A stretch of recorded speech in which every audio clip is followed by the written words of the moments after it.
Greetings, friend. Is your mind still racing, even though the day has faded? I understand that feeling, the invisible burden of worries, of the things that must be done, continues to weigh heavily upon your shoulders, making a peaceful sleep seem like a luxury far beyond reach. I know you have striven greatly. You have held strong long enough. You truly deserve to rest. In this journey tonight, we shall not struggle to fight against those thoughts. Instead, I invite you to walk with me into an ancient story, a story from the Gospel of Luke, yet in a way you have never before experienced.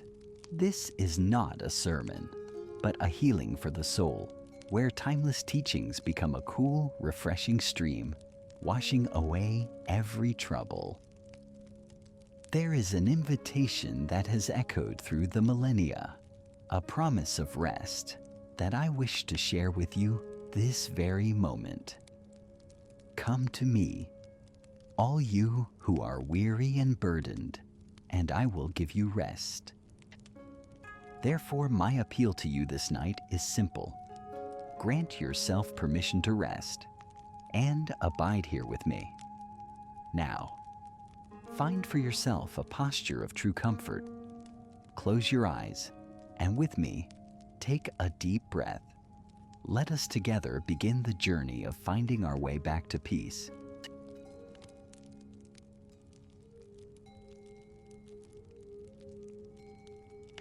And now, as your breath has become steady, as your body has begun to feel the sweet weight of relaxation, I invite you to travel with me to a place very far away, yet also very close, right within our own imagination. Let your mind drift gently to a small, peaceful town named Nazareth, a place without the noise of the world you have just left behind. Envision the small dirt paths, the simple stone houses bathing in the light of a honeyed sunset. The air is fresh, carrying the aroma of freshly baked bread and the scent of ancient olive trees.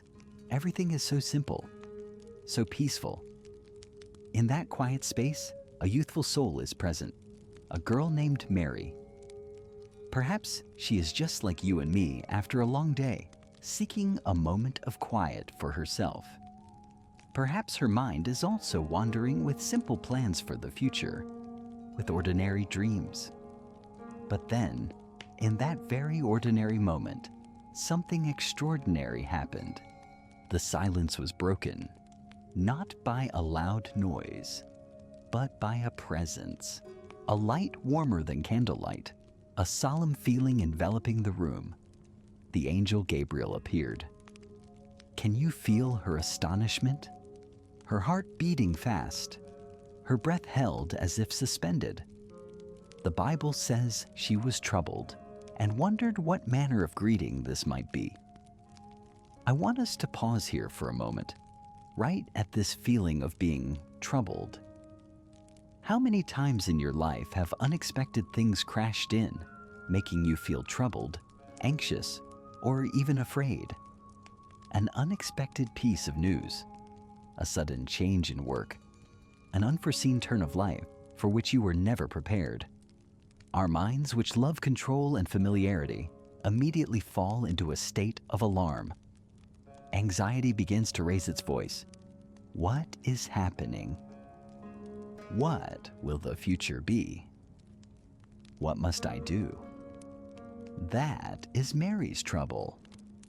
That is also our own trouble.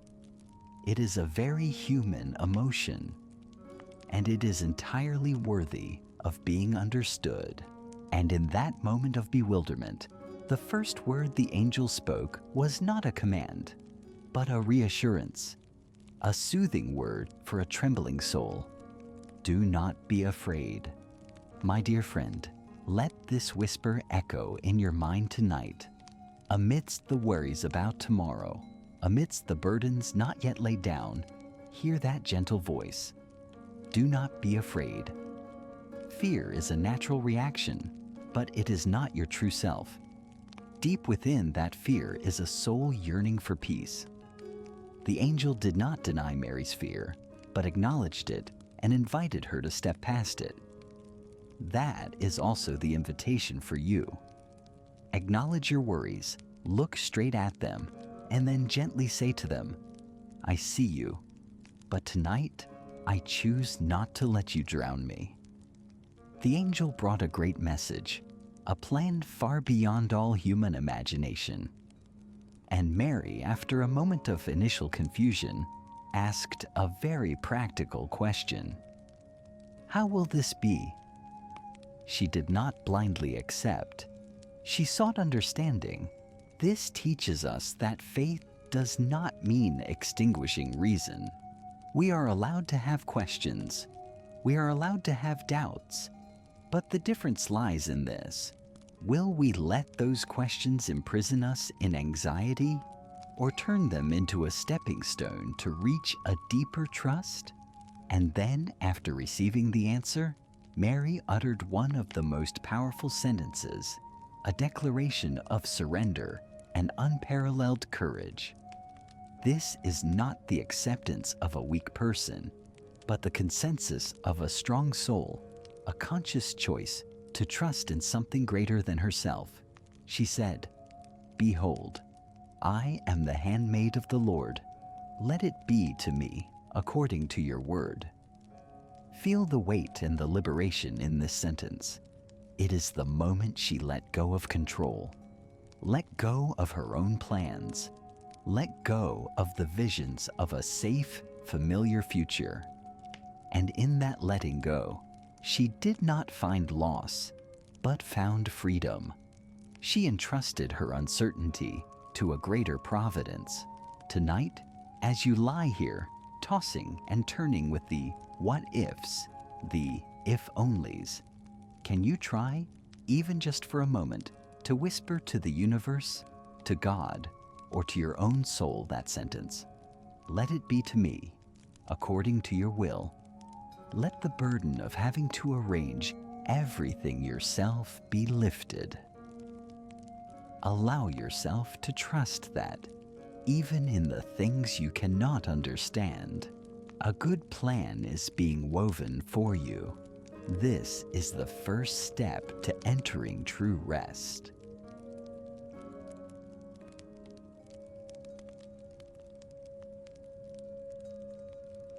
And that act of surrender, that deep trust, did not leave Mary alone in silence. No, it was not a passive acceptance. On the contrary, it kindled within her a fire, a powerful and inspiring impulse. When we embrace a great truth about our life, a hope or a fear, what is the most instinctual human reaction? It is to seek connection. We yearn to share, to be seen, to be understood by another soul. And so it was with Mary. Immediately, she arose and went with haste, beginning a journey. Let us walk with her upon the dusty path, feeling the warm sun of the Judean hills upon our shoulders. Her footsteps were not footsteps of escape or worry, but the footsteps of one carrying a sacred secret, a joy that needed to be shared. Have you ever felt this way?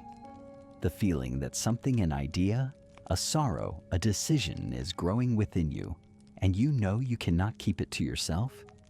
You need a friend, a kindred spirit, one who can listen and say, I understand. I believe you. Mary's journey is the journey to find that validation, a journey that all of us, in the deep places, are walking. And then she arrived. Visualize the moment the door opens. Before her stands her cousin Elizabeth, a woman also carrying a miracle, a promise of her own. No need for many introductions, no need for long explanations. The moment two gazes met, a recognition deeper than words took place. Elizabeth did not doubt. She did not question. Instead, she perceived the truth with her whole soul. And the Bible recounts a truly miraculous detail. The child in her womb, John the Baptist, leaped for joy. This is the power of true connection. It transcends logic transcends tangible proofs. It is when soul recognizes soul. In a modern world full of judgment and skepticism, how we yearn for a moment like this. A moment where we do not need to strain to prove our worth, do not need to convince anyone to believe in our story. We simply exist and are received fully. Tonight, allow yourself to feel that acceptance. Know that your story, your burdens, your secret hopes all have value, and there is a great understanding in this universe welcoming you, just like the open arms of Elizabeth. And then from the heart of the cousin, words poured forth like a stream of blessing. She exclaimed, "Blessed are you among women, and blessed is the fruit of your womb." Let the resonance of this blessing touch you. In a world that often points out our flaws, hear the affirmation of your sacred worth. You are blessed. The life growing within you, whether a child, an idea, a project, or simply a small seed of hope, is also blessed. But Elizabeth did not stop there. She spoke a sentence even more profound, a sentence touching the core of peace, a key to release from anxiety. She said, "And blessed is she who believed that there would be a fulfillment of what was spoken to her from the Lord." This is the validation Mary needed, and it is also the validation your soul yearns to hear. Blessed are you when you choose to trust. Blessed are you when amidst a myriad of uncertainties, you still dare to hope for a good outcome. Blessed are you when you believe that the silent promises in your heart will be fulfilled. Anxiety arises from the fear that everything will fall apart, but peace comes from the belief that even when you do not see the way, you are still being led. Elizabeth's word is a recognition of Mary's courage when she said yes. It is also a recognition for you, for every time you choose faith over fear. Breathe in deeply and feel this truth. You are blessed because you believed. Joy shared is joy doubled. After being understood, being validated, a beautiful song burst forth from Mary's very soul, the Magnificat. My soul magnifies the Lord. It is the explosion of a heart feeling safe, loved, and connected. Loneliness dissolves, giving way to a sense of belonging to a greater story. This is the antidote to anxiety. Anxiety makes us shrink back, feeling alone in the world. But shared joy helps us open our hearts, realizing we are part of an invisible web of love. Let this warm feeling of connection spread throughout your body. You're not alone in this journey. There are other souls raising the song of hope along with you. See, and that shared joy, that warm validation, became the provision for Mary and Joseph on a new leg of the journey. A journey not of choice, but by a decree from the authorities. Once again, life brought unheralded things, forcing them to leave the familiarity of Nazareth to return to Bethlehem, the homeland of their ancestors. Let us walk with them upon that dusty path. Feel the weariness in every step. Feel the burden of the long journey, especially for a woman with child. Perhaps within their hearts, there were also secret worries. Where shall we stay? How will things turn out? This is a journey of obedience, but also a journey of uncertainty, with which each of us is all too familiar. How many times have you had to walk a path, not of your own choosing, carrying an undefined future, and wondering if there is a place for you at the end of the road? When they arrived in Bethlehem, the small city was crowded. They knocked on the door of every inn, and the answer they received, time and time again, was a cold rejection. no room. Pause and feel the weight of these two words. No room. In our modern world, this message echoes everywhere in many different forms. It may be the feeling that you do not belong anywhere. The feeling that you are not good enough, not successful enough, not perfect enough to have a place in a group of friends, a company, or even within your own expectations. The feeling of being left outside while everyone else seems to have a warm place to belong. This feeling gnaws at confidence and is fertile soil for the seeds of anxiety to sprout. But my friend, tonight's story invites us to look at this rejection with a different eye. The rejection of the inn was not the end. It was not a judgment of their worth. Rather, it was a divine redirection. Sometimes when the world has no room for us, it is so that we may find a more authentic space, a truer place for ourselves. And that place for Mary and Joseph was a small cave, a humble manger. Let your mind step into that space. Breathe in the rustic atmosphere, smelling of dry hay, and the warmth of gentle beasts breathing softly. Look up through the simple shelter and see the stars sparkling in the night sky, brighter than any city lights. Here there is no noise, no judgment, no pressure to become someone else, only silence, acceptance, and absolute simplicity.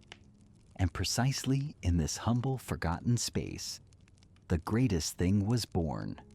The light of the world did not choose a palace, but chose a manger. What does this mean for you tonight? It means that your true worth does not depend on the recognition of the outside world. It does not lie in whether or not you have a place in the noisy inns. Your worth, your light, the most wonderful things within you can be born in the humblest places, in the silence of the soul, in the moments you feel small, in the very mangers of your life that you may be disregarding. Cherish those spaces, because it is there where there is no pressure from the world that your true self can be born in peace. And in that silent night, the first to hear the good news were not kings or wise men, but shepherds keeping watch in the fields, simple people living close to the earth and sky. The angel appeared amidst them, and once again the familiar reassurance rang out. Fear not, for behold, I bring you good tidings of great joy, which shall be to all people. This good news is not reserved for anyone in particular. It is for all people, especially for souls feeling ordinary, small, or even invisible like those shepherds. Joy and peace are not the privilege of a few. It is a gift for you right now. Afterwards, the story takes us to the temple where the child was presented to the Lord. And there were two souls who had waited nearly their entire lives to witness this moment, the old man Simeon and the prophetess Anna. They are symbols of patience, of hope that never extinguishes. To the anxious mind, which always wants everything resolved immediately, Simeon's waiting is a profound lesson. He believed in a promise, and he waited. He was not impatient. He simply trusted. And then that day arrived. As he held the child in his arms, an infinite peace enveloped him, and he uttered a beautiful prayer. Lord, now lettest thou thy servant depart in peace, according to thy word. This is the state of peace we all seek. A deep contentment, a sense of completion, not coming from achieving everything in the outer world, but from beholding the sacred thing one has longed for. Let Simeon's peace permeate you. Believe that your waiting is not in vain. What your soul is yearning for, one day, you too will hold in your arms. and you will find true rest.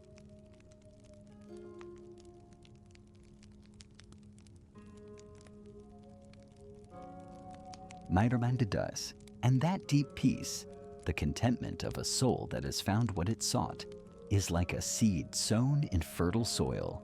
It will not remain still. It will sprout, grow, and reach for the light. In the years that followed, the Bible is almost silent regarding the childhood of Jesus. Perhaps it is an intentional silence, so we may understand that true maturity often takes place in quietness, without the need for the world's attention. It takes place during family meals, in times helping his father in the carpentry shop, in afternoons watching the sunset over the hills of Nazareth. But then, when he was 12 years old, that silence was broken by a single story, a ray of light revealing his nature and future mission. It was the family pilgrimage to Jerusalem for the feast of the Passover. Let us immerse ourselves in the atmosphere of the journey.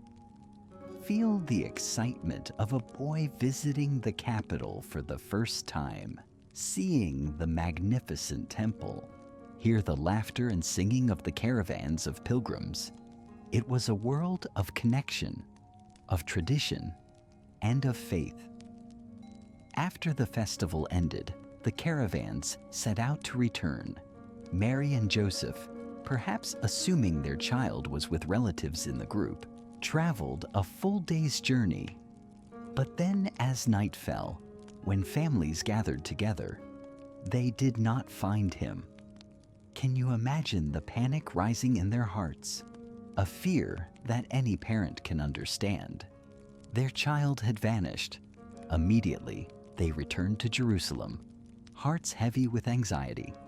They searched everywhere in every alley, asking every acquaintance. 1 day, 2 days, 3 days passed. I want us to pause here in these 3 days of searching. 3 days of worry, of helplessness.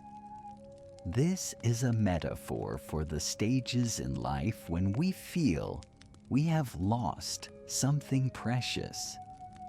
Perhaps it is the feeling that you have lost your purpose in life, the feeling that you have lost your way, no longer knowing who you are or where you are going, the feeling that the flame of enthusiasm and the curiosity of youth have been extinguished by the responsibilities and burdens of life.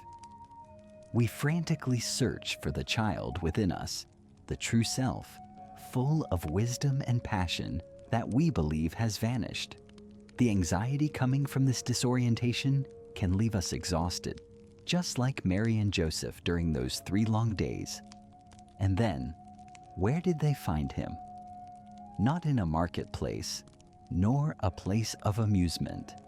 They found him right in the temple, sitting among the teachers, listening and asking questions. Contemplate this image.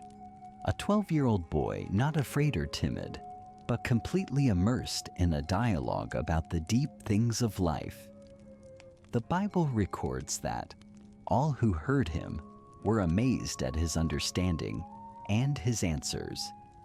This is not the intelligence of one who has memorized knowledge. This is the light of innocent wisdom. It is the ability to ask the right questions. It is the ceaseless yearning to learn. The child within us, our life purpose, is usually not lost. It is simply sitting among the teachers, silently learning, waiting for us to find it in a deeper place, in the very temple of our own soul. When you feel lost, do not look for answers in the noisy places outside. Turn inward, sit down in silence, listen, ask yourself, what truly makes my soul come alive? What am I truly passionate about? The wisdom and purpose you seek have always been there. When Mary approached, she uttered a very human sentence, the gentle reproach of a mother who had worried too much. Son, Why have you treated us so? Behold, your father and I have been searching for you in great distress." And the answer of Jesus, his first words recorded in the Gospel of Luke, opened up an entirely new dimension. These were not the words of a rebellious child, but the words of a soul clearly recognizing his identity and mission. "How is it that you sought me? Did you not know that I must be in my Father's house?" This sentence is an invitation to each of us. The Father's house is not merely an architectural structure. It is the place where we belong most deeply. It is a state of consciousness when we are doing our work, living true to our purpose. Anxiety often comes when we feel we have strayed from this house. We are busy doing the world's work and forget our Father's business, which is living an authentic life, loving and serving. Tonight, as you prepare to drift into sleep, ask yourself gently, where is my true home? What work makes me feel I am in the right place where I belong? Finding the answer to that question is finding the way back home, back to peace. The boy Jesus was not lost. He was simply in the place where he belonged. And you too, when you live true to your real self, you will never be lost. And that answer, the declaration of a divine identity and a high mission, would seem to be the beginning of something explosive. In our world, a young person with such talent and wisdom would be encouraged to immediately seize the opportunity, to step onto the stage, to create an impact. We live in a culture that glorifies instant success, immediate prominence. Silence is considered stagnation. Being hidden is viewed as failure.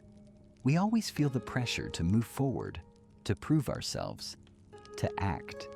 The fear of being left behind, the fear of not being prominent enough, is a constant burden that never allows the mind to rest.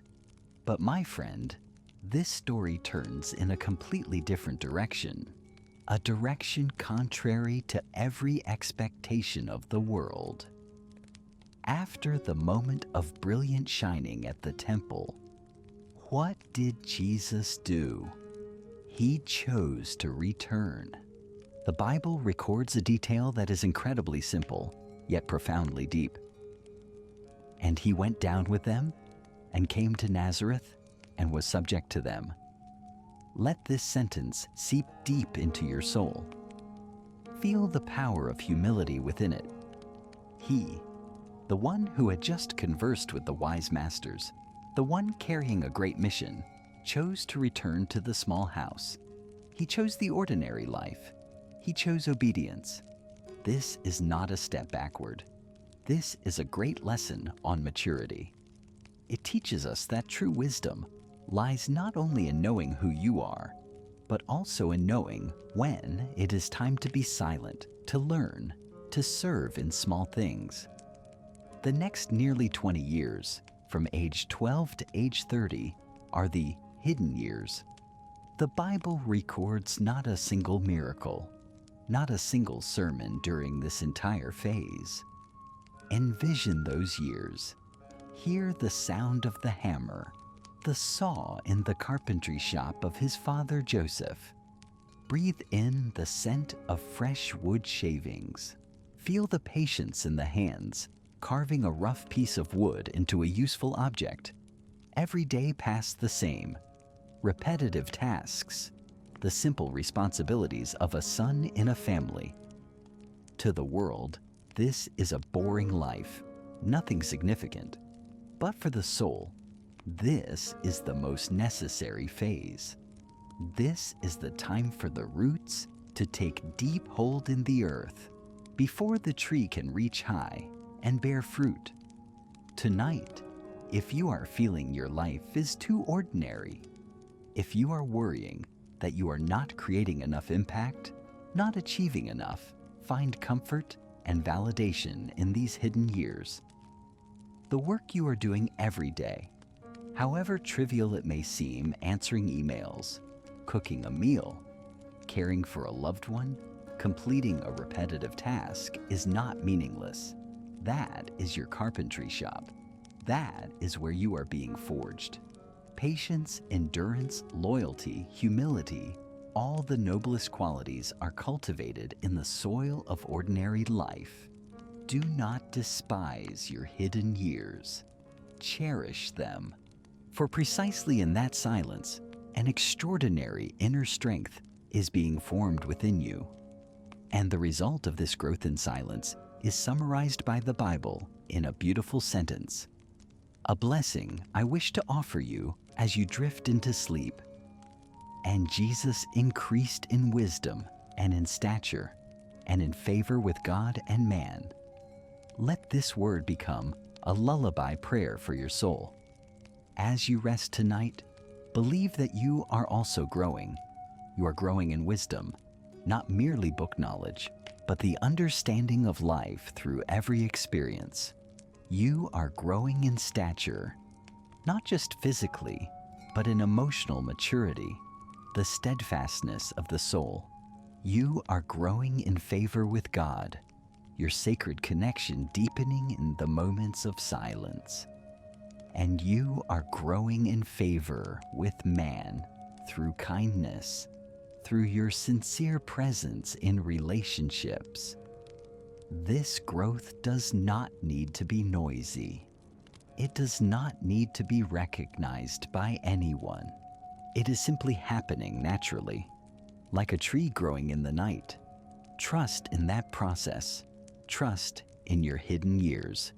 So, we have walked the first path together, from a whisper of the angel in the silent night to the shared joy of two women, from the humility of a forgotten manger to the light of wisdom in the temple, and finally, returning to the peace of the years of growing in silence. This is the foundation of peace, a foundation built upon trust, connection, intrinsic worth, life purpose, and patience. Now your soul is prepared, like soil that has been tilled and cultivated, ready to receive the seeds of miracles and healing teachings. Let all these images gently settle down.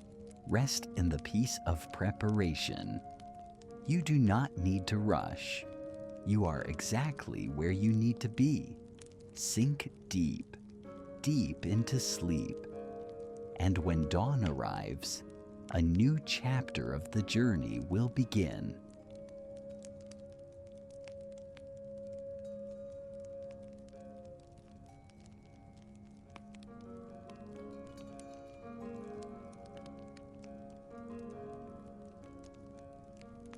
And in that deep rest, you have grown. Just like Jesus during the hidden years, your soul has been silently cultivated. Your roots have taken deep hold in the soil of peace. But maturity is never a destination. It is always a preparation. Preparation for the moment we are called to step out of the comfort zone, out of our own Nazareth, to live more fully as the person we were born to become. Now, let your mind drift gently along the flow of time to a wild land where the Jordan River winds. Here there is no polished beauty, only stones, bushes, and rolling waters. And amidst that scene, a voice rings out, a powerful, uncompromising voice, like a lion roaring in the desert. It is the voice of John the Baptist. His message is very simple. Prepare the way, level the mountains of pride, fill the valleys of insecurity. Prepare the soul to receive something new. In our modern life, the mind is also like a rugged road. It is full of hills of pride, plans, and control that we cling to. And it is also full of valleys of inferiority, fears, and the belief that we are not good enough. John's call is also the call for your soul tonight. Cleanse. Allow the chaotic thoughts to settle down. Let go of the need to prove yourself. Gently fill the empty places within you with acceptance.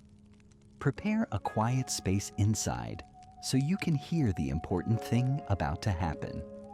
And then, amidst the crowd of people coming to be cleansed, he appeared.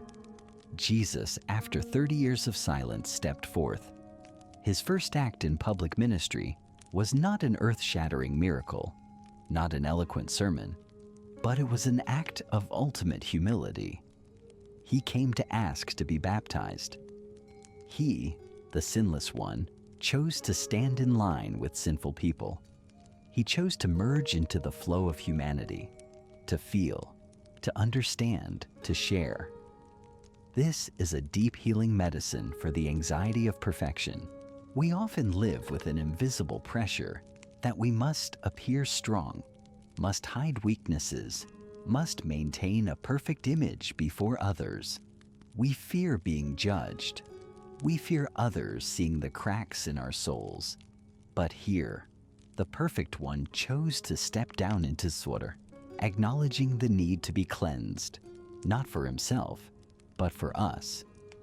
He shows us that true greatness lies not in standing above others, but in daring to stand with them in the most fragile and authentic way. Imagine you are there. Feel the cool water of the Jordan River embracing you. Let this water in your imagination wash away the pressures you have placed upon yourself. Wash away the need to always appear perfect. Wash away the fear of being seen through by others. When you submerge yourself, leave behind the masks, the roles you have had to wear every day. And when you rise up, take a deep breath, feeling the relief of being yourself, fully and without concealment. And precisely in that moment of humility and authenticity, a miracle happened. The Bible recounts that the heaven was opened. The sky of limitation, the sky of self-doubt, the sky of isolation was opened. A connection between heaven and earth was established. And then a voice rang out from high heaven. This is the most important moment. This is the foundational truth that we all yearn to hear. That voice did not say, "Go and work, and then I will love you." That voice did not say, "Prove your worth, and then I will be pleased." No. That voice rang out before he performed any miracle, before he preached any sermon. That voice declared a truth existing before all action. You are my beloved Son. With you, I am well pleased. My dear friend, tonight, I invite you to let this word permeate every cell in your body. Let it be the final truth you hear before drifting into sleep. You are beloved. Your identity is not defined by your successes or failures. It is not defined by bank accounts, by titles, by the number of likes on social media. It is not defined by past mistakes or worries about the future. Your core identity, deep and unchanging, is you are loved unconditionally. With you, I am well pleased. This acceptance is not something you must earn. It is a gift. Even when you feel unworthy, even when you are struggling, even when you feel you have failed, you're still accepted. Your existence in itself is already a joy. Anxiety and insomnia often stem from a relentless chase to prove one's self-worth. We lie in bed, and the mind keeps running, listing things undone, mistakes made, expectations unmet. But this affirmation from high heaven is an invitation to stop. Stop the chase. You do not need to run anymore. You have arrived home, the home of unconditional acceptance. Rest in this true identity. You are beloved. You are accepted. And that is more than enough for tonight.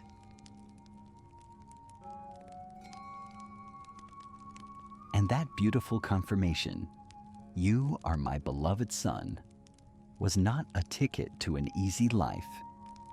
Quite the contrary, it was the provision, the source of strength to enter the most testing place. Immediately after being enveloped in unconditional love at the banks of the Jordan, the Holy Spirit did not lead Jesus to a safe place. He led Jesus into the wilderness. Let us go with him into that place. Feel the scorching sun by day and the biting cold of the desert night. Here there is no life, no human voices, nothing to distract, only an overwhelming silence. And in that silence, the voices within begin to rise. The wilderness for us is not necessarily a geographical location. The wilderness is those periods in life when we feel most lonely. It is the long sleepless nights when you lie alone with your thoughts. It is the times of crisis when familiar supports seem to vanish. It is the place where you must face yourself without masks, without busyness to hide behind. And precisely in these wildernesses, the greatest temptations of the soul begin to speak. After 40 days and nights of fasting, when his body was weakest, the tempter came. And his offers were not trivial. They aimed straight at the deepest desires and the most core fears of humanity. The first temptation was about physical security. The tempter said, "If you are the Son of God, command this stone to become bread." This is the voice of anxiety regarding basic needs. What shall I eat? How shall I live? Do I have enough money, enough resources to survive? This voice urges us to use every power, every ability we have to immediately solve the hunger for material things, the insecurity of survival. It says that your worth lies in your ability to be self-sufficient. But Jesus answered with a deeper truth. He quoted scripture, "It is written, man shall not live by bread alone." This response is a reminder for your exhausted soul. Yes, material needs are important, but true rest does not come from filling the stomach. It comes from nourishing the soul. When you lie tossing and turning with worries about finances or work, gently remind yourself, "I do not live by bread alone. My peace comes from a deeper source, from trust, from meaning, from love." Allow yourself to be nourished by those things, even when other needs are not yet met. The second temptation was about power and worldly recognition. The tempter took him up high, showed him all the kingdoms of the world, and said, "I will give you all this authority and glory if you worship me." This is the voice of the ego. Am I respected by others? Am I successful? Do I have influence? This voice whispers that happiness lies in controlling others, in being acclaimed by the world. It is the cause of countless sleepless nights. When we compare ourselves to others, when we crave a position, a recognition we do not yet have. But once again, Jesus answered by redefining his loyalty. "It is written, you shall worship the Lord your God, and him only shall you serve." Serving what brings you life? Serving the insecure ego, or serving a higher purpose? Serving the fear of being looked down upon? Or serving love and truth? When you lie in bed, feeling small and insignificant, ask yourself, tonight, what do I choose to serve? Choose to serve peace. Choose to serve rest. That is the highest act of worship you can perform for your soul in this moment. The final temptation is the most subtle. It aims at faith itself. The tempter took him to the pinnacle of the temple and said, "If you are the Son of God, throw yourself down from here, for it is written that angels will guard you." This is the voice of doubt, urging us to test God. If God truly loves me, Why did he let this happen? Give me a sign, a miracle, and then I will believe. This voice demands proof. It makes us unable to rest in trust, but always needing external confirmations. But Jesus responded with a clear boundary. It is said, "You shall not put the Lord your God to the test." True faith is not demanding that God prove his love. True faith is resting in that love, even when there is no proof. It is surrender. Tonight, let go of the need to test. Let go of the need to understand everything. Allow yourself to trust simply, like a child in the arms of parents, without needing to ask, "Will you catch me? Do you see?" All three temptations begin with the phrase, "If you are the Son of God." The tempter was trying to sow doubt into the very identity he had just received at the Jordan River. But Jesus overcame, not by his own strength, but by clinging to that confirmation. He knew who he was, and because he knew who he was, the offers of bread, power, or spectacular miracles became meaningless. The strength to overcome the wilderness of anxiety does not come from fighting every demon, but from resting in your core identity. I am the beloved. When you know that, other voices lose their power.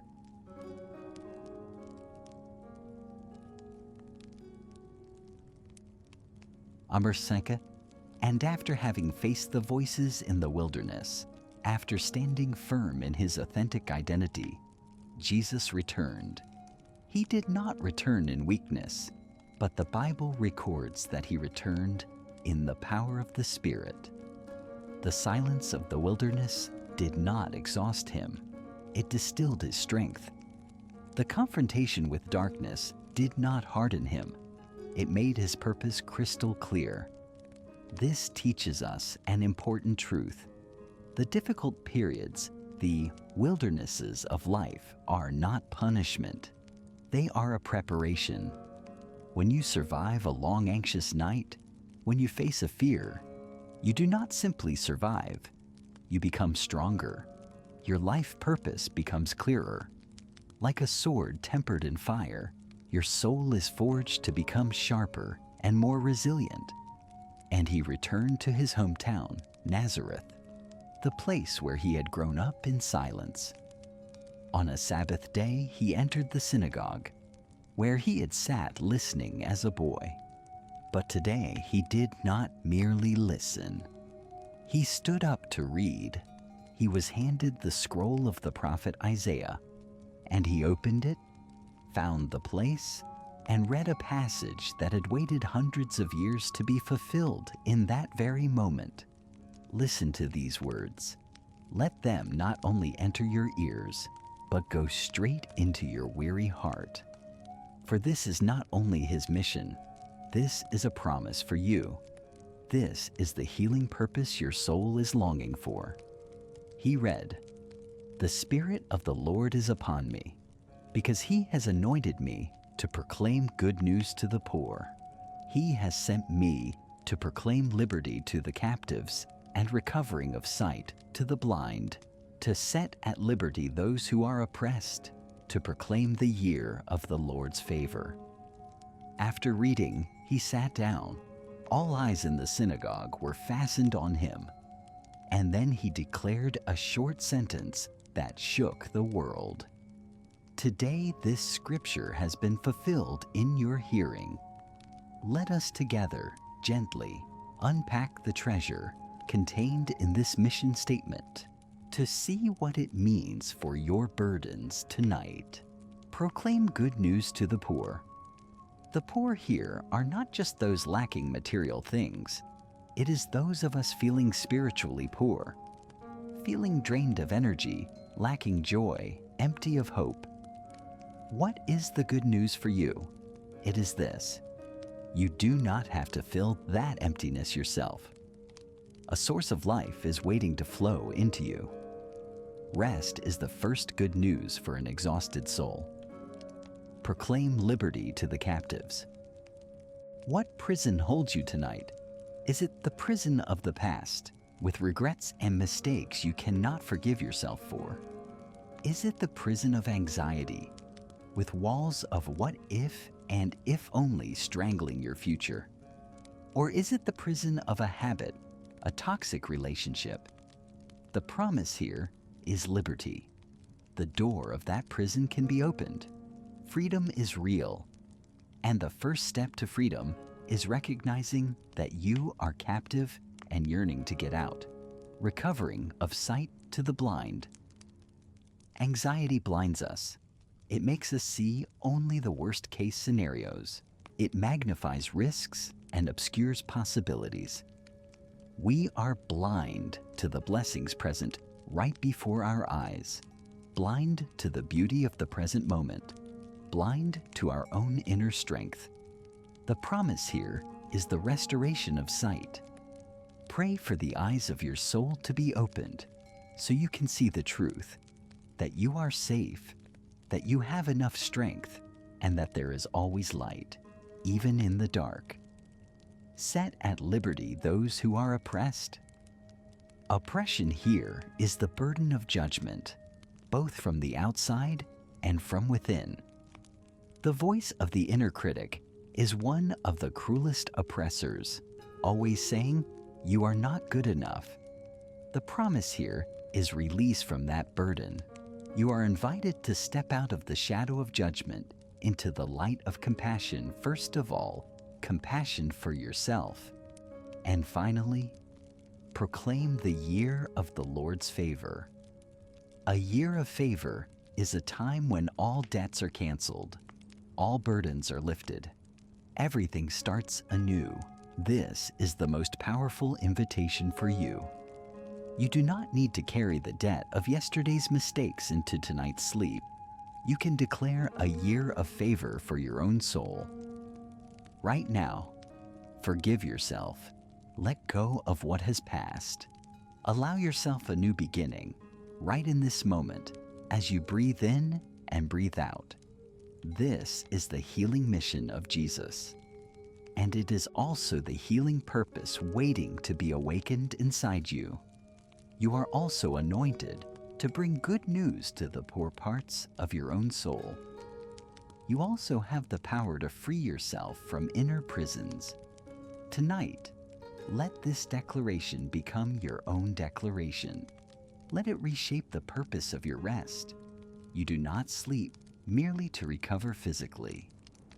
You sleep to be healed, to be liberated, to see once again, and to begin again.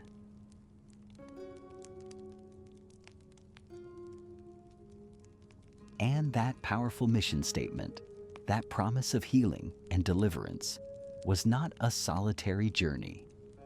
Immediately after announcing his purpose, one of Jesus' first actions was to walk along the shore of the Sea of Galilee and begin to invite companions. Let your mind stroll with him on the sandy shore. Feel the cool breeze from the lake. Hear the sound of waves gently lapping against the bank. See the fishermen going about their daily work.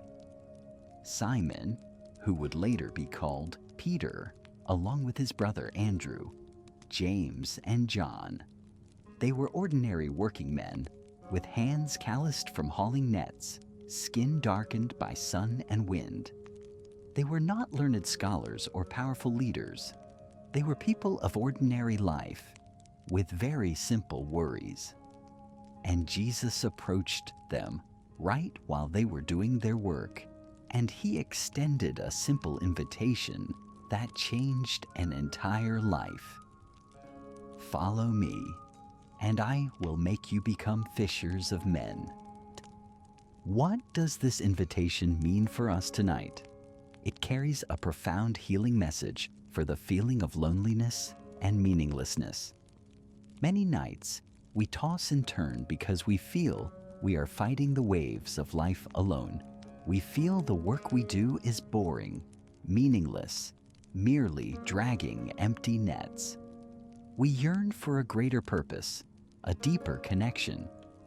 The invitation, "Follow me," is the medicine for that loneliness. It is an affirmation that you do not need to walk alone. There is a great companion walking beside you, even when you do not realize it, and he invites you to participate in a greater work, a work that brings life. I will make you become. Pay attention to this promise. He does not say, "Change yourself, become perfect, and then follow me." He says, "Come as the person you are now, with all that you have, and I myself will transform you." This liberates us from the pressure of having to perfect ourselves. Transformation is not a self-help project. It is the result of walking with mercy. Tonight, you do not need to try to fix yourself before going to sleep. You only need to accept the invitation to companionship and trust in the process of transformation that will happen naturally as you rest in the presence of love.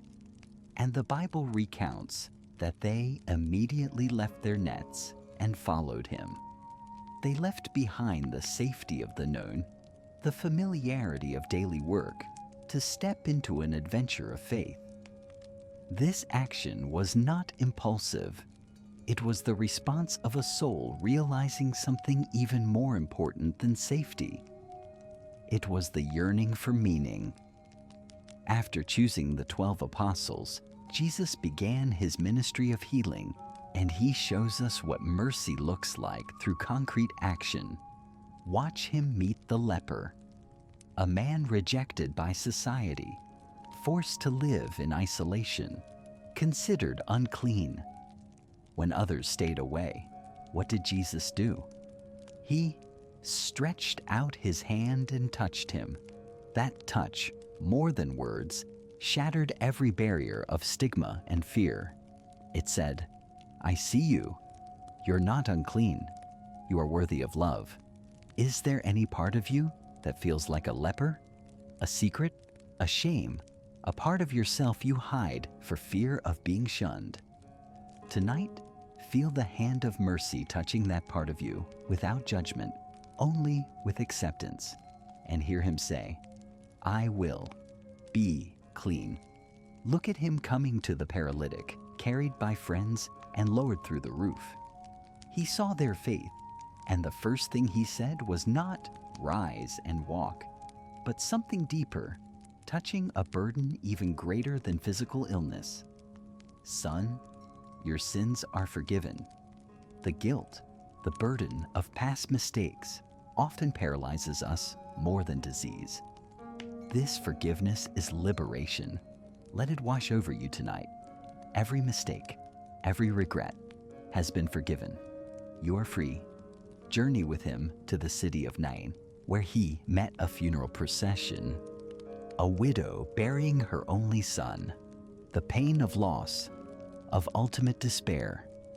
The Bible says, he had compassion on her, and he approached, touched the coffin, and called the young man to arise. This is the promise for those of us carrying a grief of mourning in our hearts, a dead dream, a broken relationship, a part of the self that seems to have withered. God's mercy has the power to bring life from death. Hope can be resurrected. Joy can return. And finally, watch how he treats the sinful woman who came weeping, washing his feet with tears and anointing them with perfume. While others looked at her with judgmental eyes, Jesus saw her loving and repentant heart. He received her and spoke to her words that every soul yearns to hear. Your faith has saved you. Go in peace. All these stories are invitations. Invitations for you to step out of isolation into community. Invitations for you to realize that healing is not just for you, but so that you may become a source of healing for others. And most importantly, invitations for you to go in peace. Whether your burden is sickness, sin, grief or shame, the final answer is always, go in peace. Let that peace be the final blanket wrapping around you as you sink deep into sleep.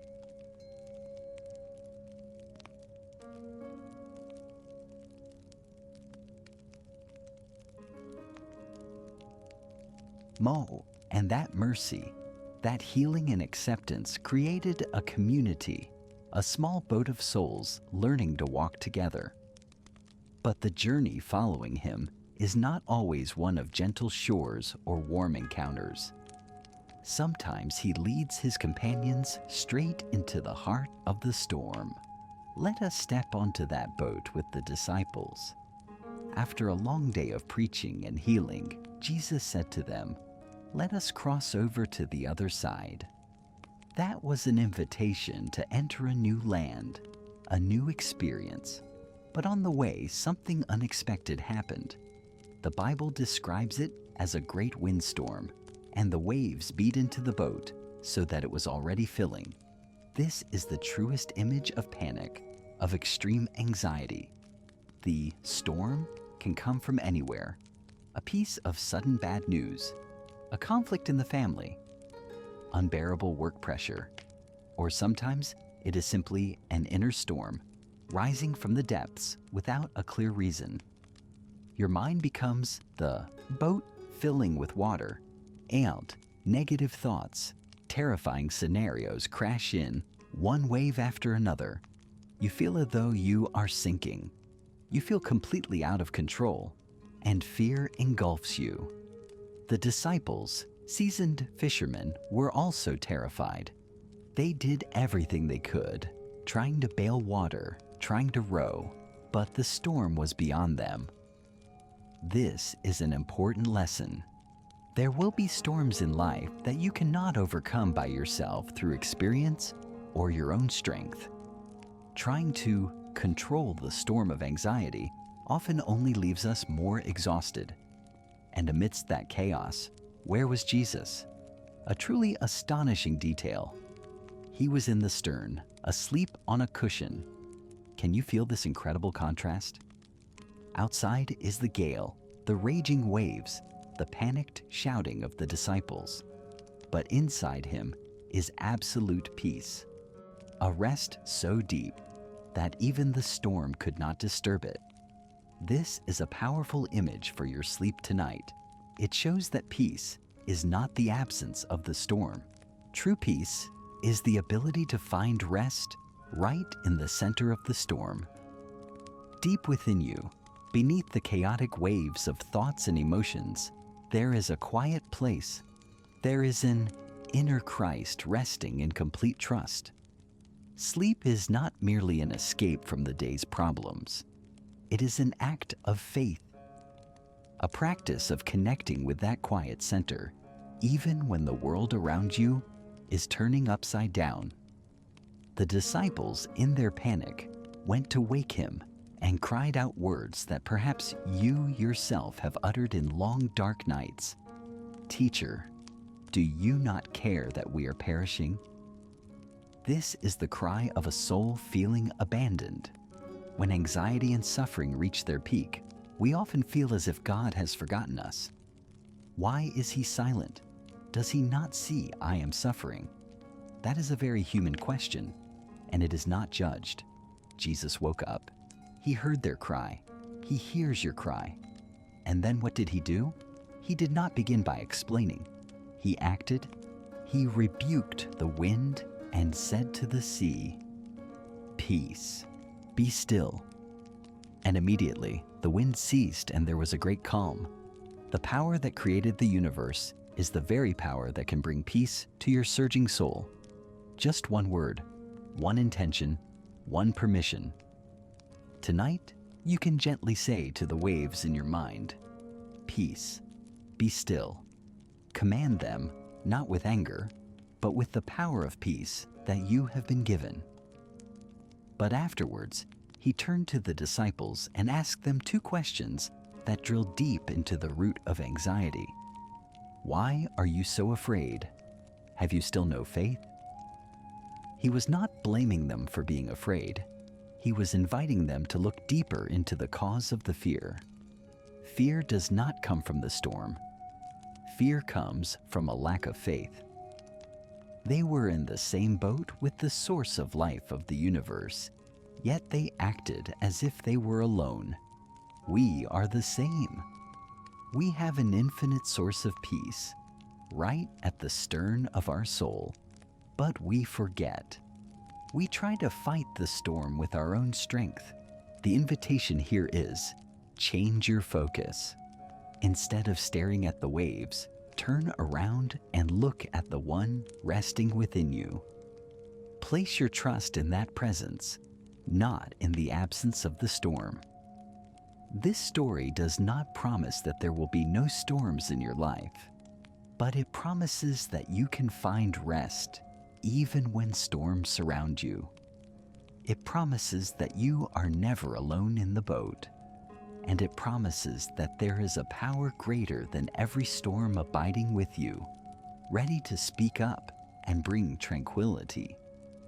From the divine confirmation at the riverbank, through the internal confrontation in the wilderness, to the declaration of the healing mission, the building of a community of mercy, and finally, learning to rest amidst the storm.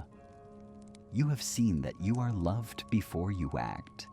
You have the strength to overcome negative voices. You have a healing purpose. You are never alone, and you can find peace even in the most difficult circumstances. Let these truths become the anchor for your soul tonight. Regardless of what storm is happening in your life or in your mind, know that there is a peaceful place to moor. Lay your head upon trust. Let the deep silence of the one present within you envelop you. And sink deep into sleep. An undisturbed sleep, a rest amidst the heart of the storm.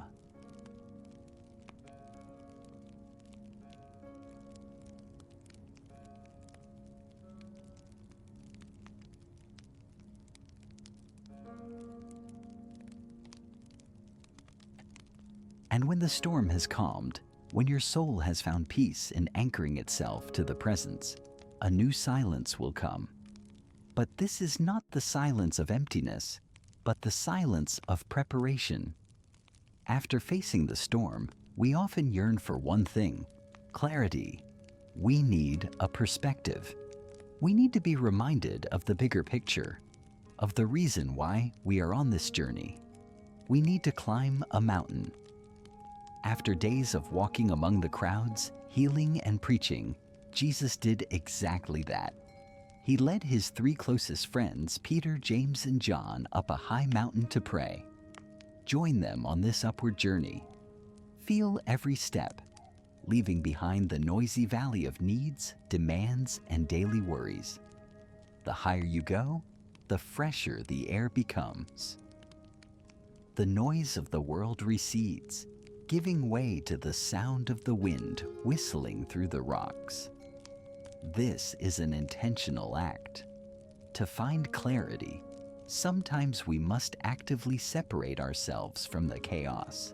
Sleep, my dear friend, is the mountain you are invited to climb each night. It is your opportunity to leave the valley of anxieties and seek a higher vantage point. And as he was praying, a miracle occurred. The Bible recounts that the appearance of his face was altered and his clothing became dazzling white. This is the transfiguration. In a moment, the ordinary shell of the carpenter from Nazareth was temporarily lifted, revealing the brilliant divine nature within. That light was not a light borrowed from the sun, but a light radiating from within him. What does this mean for you tonight? It means that deep within you, beneath the shell of the roles you play, the mistakes you have made, the weariness you carry, there is also a divine countenance. There is a pure, unblemished light waiting to be recognized. Anxiety, like clouds, may obscure that light, making you forget who you truly are, but it cannot extinguish the light. The moment of transfiguration is a reminder that your true nature is light. And when you rest, when you let go of the clouding thoughts, you are allowing that light to shine forth, healing you from the inside. And then, two great figures of the past appeared beside him, Moses, representing the law, and Elijah, representing the prophets. They were speaking with him about the exodus which he was about to accomplish at Jerusalem. This exodus was his death and resurrection. This shows us a profoundly comforting truth. Our sufferings, our seemingly meaningless trials, are actually part of a larger story. A story with meaning that spans generations. Your pain is not an isolated event. It is connected to a greater plan of redemption. Just as Moses and Elijah came to confirm Jesus' mission, believe that there is an invisible cloud of witnesses cheering you on, confirming that your journey, however difficult, has a divine purpose. Before that glorious scene, Peter, in his overwhelming awe, said a very human sentence: "Master, it is good for us to be here. Let us make 3 tents." This is our instinctive reaction to wonderful experiences. When we feel a rare moment of peace, a deep joy, we want to freeze it. We want to build a tent, a monument, to keep it forever. We fear it will disappear. The fear of losing peace, ironically, is the very thing that shatters peace. Jesus did not need a tent. He invites us not to cling to the mountaintop experience, but to be transformed by it. Peace is not something to possess. It is a state to carry with us as we descend the mountain. And then a cloud overshadowed them, and from the cloud a familiar voice rang out again, a reaffirmation of core identity, but this time with the command added, "This is my son, my chosen. Listen to him. Listen to him." This is the most important instruction for a soul-seeking peace. Amidst the myriad voices screaming in your mind, the voice of fear, the voice of criticism, the voice of doubt, there is another voice. It is the voice of love, of truth, of the Christ within you. The command, "Listen to him," is an invitation to change the channel. Actively choose to listen to the voice of peace, rather than being swept away by the voices of chaos. As you lie in bed tonight, practice this. When an anxious thought appears, acknowledge it, and then gently say, "I hear you, but tonight I choose to listen to another voice." Listen to the silence. Listen to the rhythm of your breath. Listen to the whisper of love saying, "All is well." After the voice had spoken, they saw Jesus only. Moses and Elijah had vanished. The brilliant glory had passed. What remained was not a spectacular scene, but his simple presence. The lesson was complete. The purpose of climbing the mountain was not to escape reality, but to receive strength and clarity to return and face reality. They had to go down the mountain, where a desperate father and a son in need of healing were waiting. So it is with you. Sleep is your mountain peak. Let it be the place where you behold the light. Let it be the place where you are reminded of your true identity.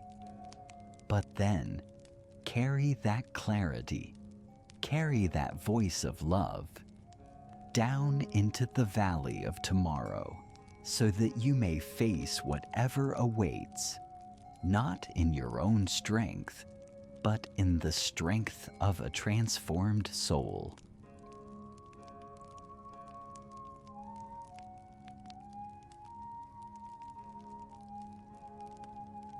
And when they came down from the mountain of revelation, carrying in their hearts the command, "Listen to him," a natural question arose in the disciples' hearts, and also in each of ours.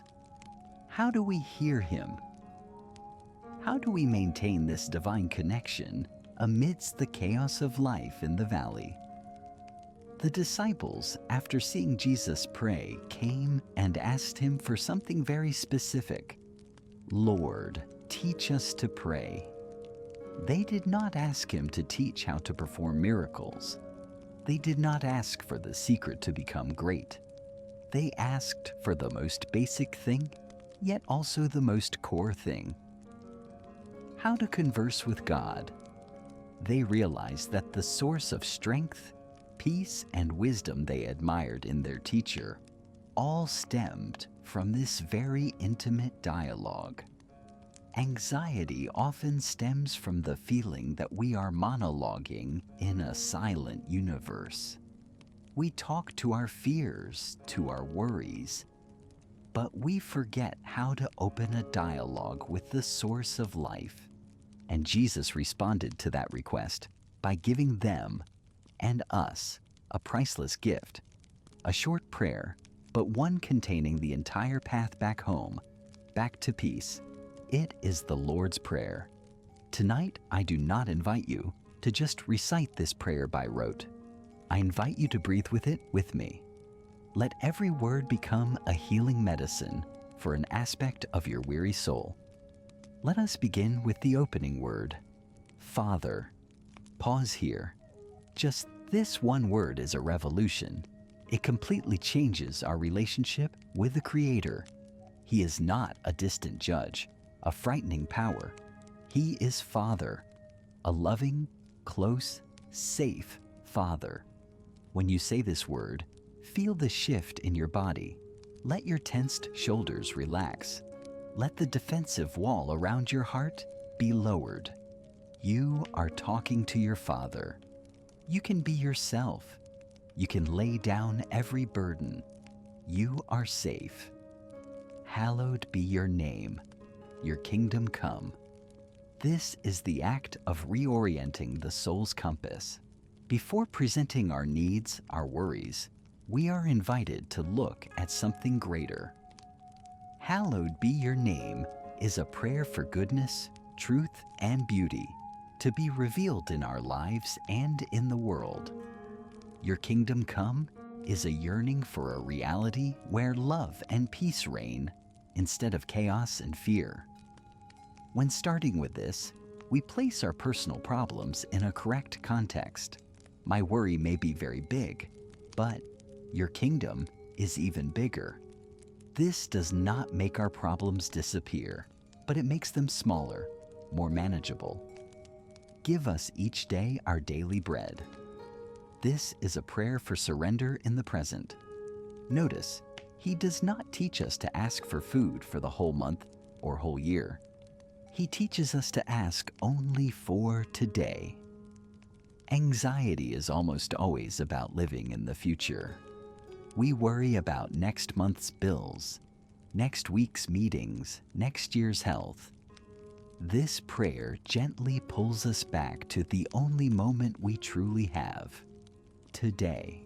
It is an affirmation of faith. I believe that what I need for today will be provided enough. I do not need to worry about tomorrow. Breathe in and believe that you have enough grace, enough strength, enough peace for today, for tonight.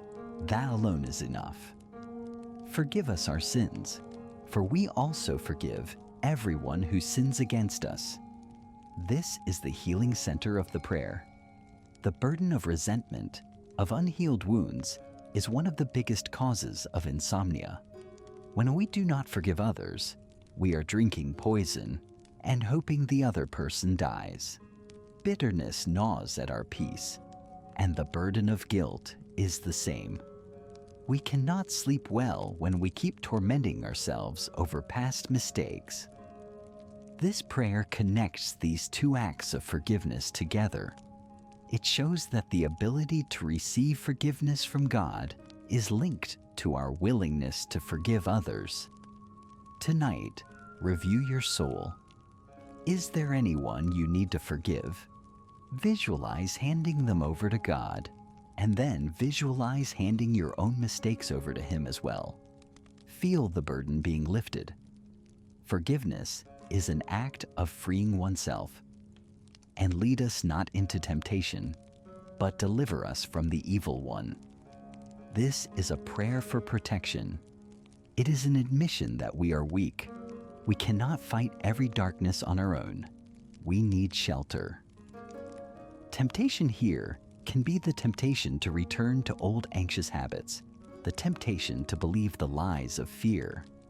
The evil one can be the spiral of endless negative thoughts.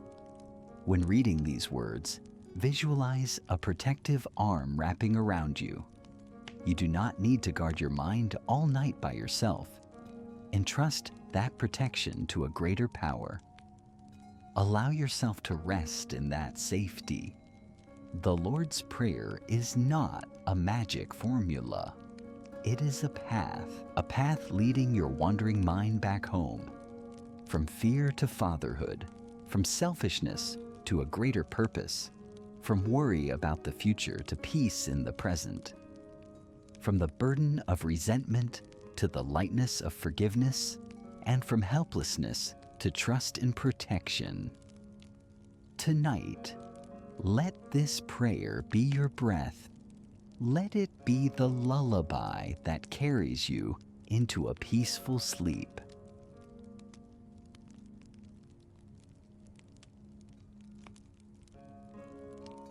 And when we have learned to converse with the Father through prayer, when we have begun to feel His forgiveness and provision, a natural question arises.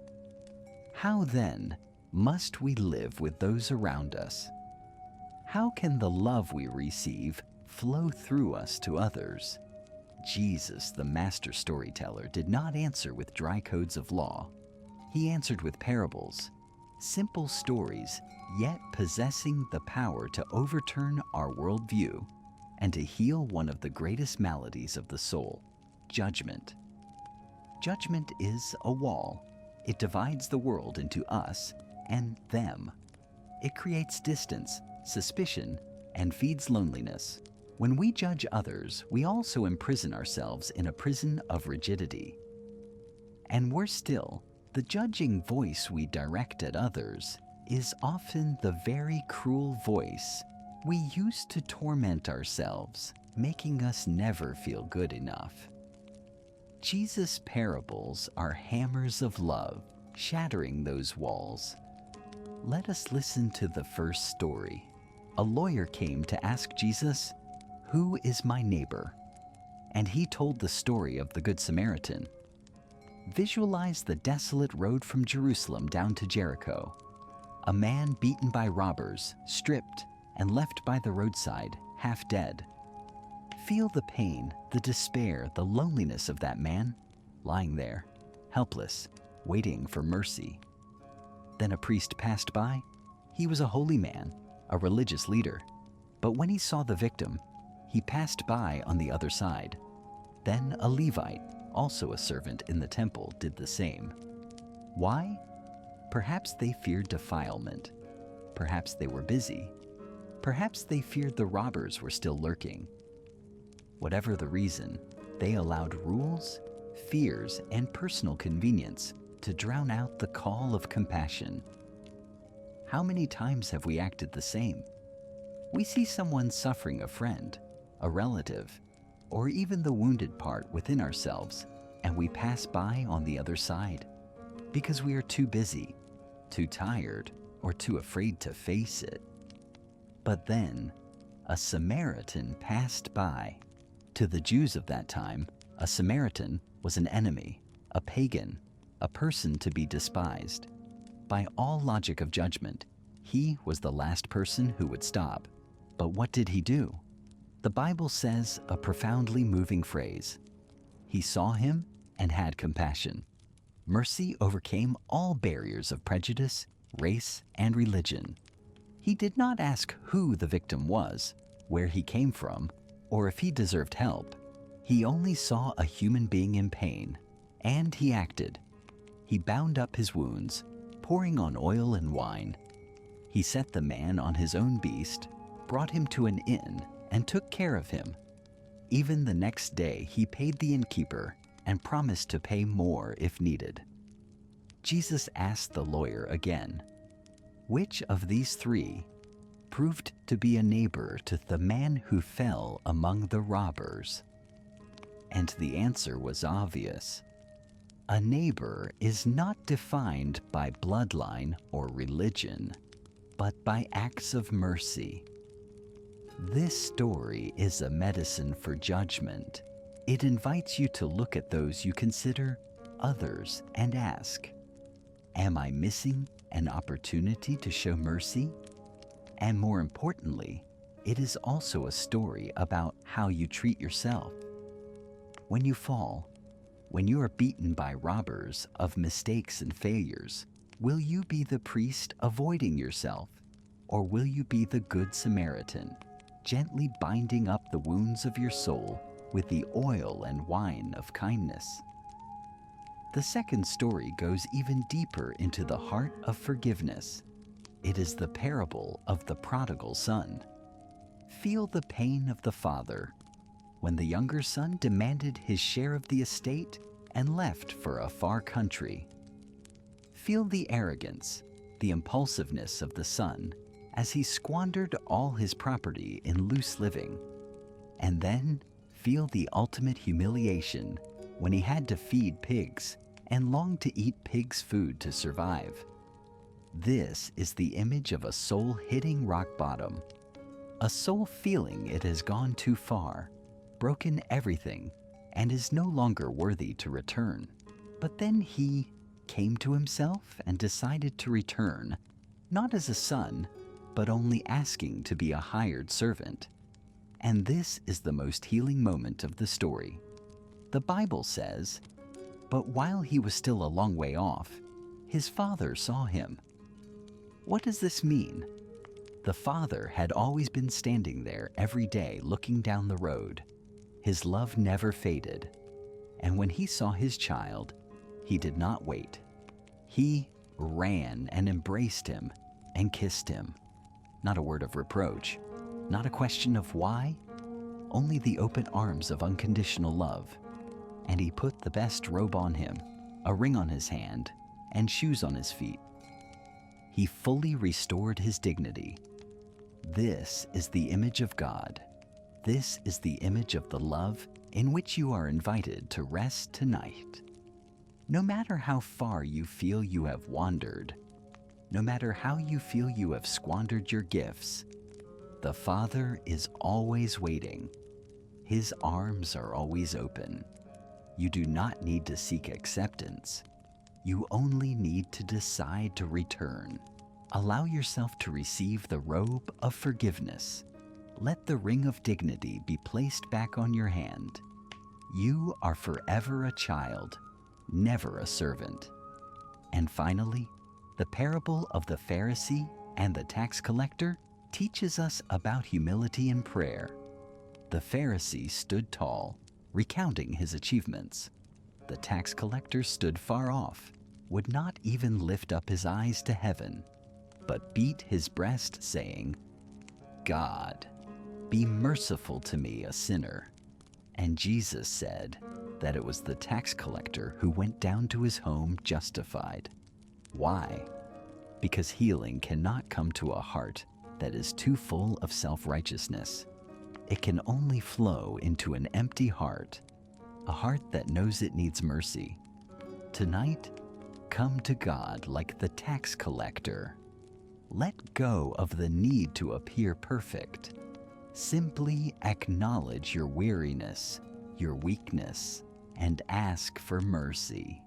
That is the most powerful prayer, and it will open the door to the deepest peace.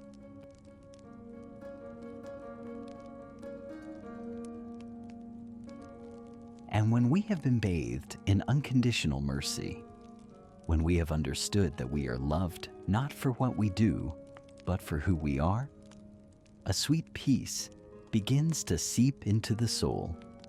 But that peace to truly stay, and take deep root, Jesus teaches us that there is one more step to be taken. A step that sounds paradoxical, even frightening to our minds accustomed to clinging. It is learning to let go. After teaching about love, he began to speak of the cost of following him. He did not promise an easy path. He offered a challenging invitation, an invitation to sacrifice. He said, "If anyone would come after me, let him deny himself and take up his cross daily and follow me." When hearing the word cross, our minds may immediately think of suffering, of punishment. But in the context of soul therapy, let us look at it another way. What is your cross? It is the burdens you carry every day. It is the burden of anxiety, the burden of having to control everything, the burden of having to please everyone, the burden of the past, the burden of unrealistic expectations. Taking up the cross does not mean seeking more suffering. It means being conscious of the burdens you are carrying and carrying them with a new attitude, not as a victim, but as one walking towards the light. Denying oneself is not destroying oneself, but denying the false self, the small self always afraid and insecure, so that the true person, the divine person, within you may rise up. But how do we let go of those burdens? Jesus told parables to clarify. Listen to the story of the rich fool.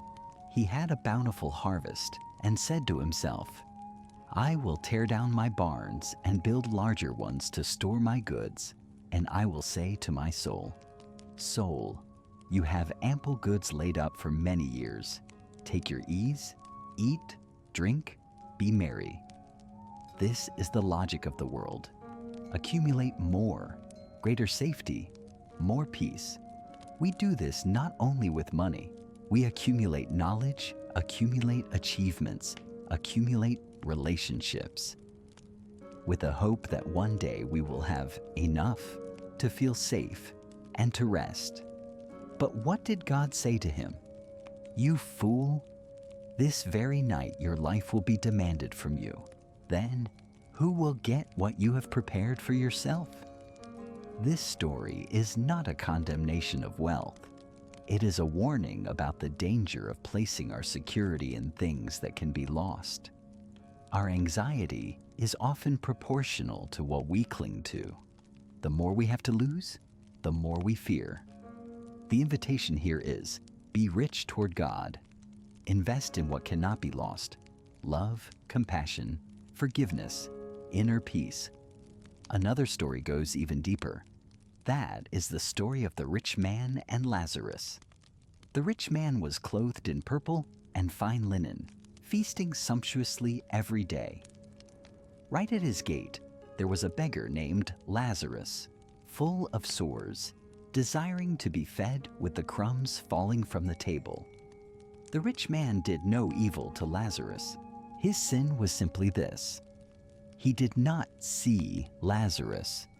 He was too immersed in his own world of comfort to the point of becoming blind to the suffering right before his eyes. This is a powerful metaphor for our soul.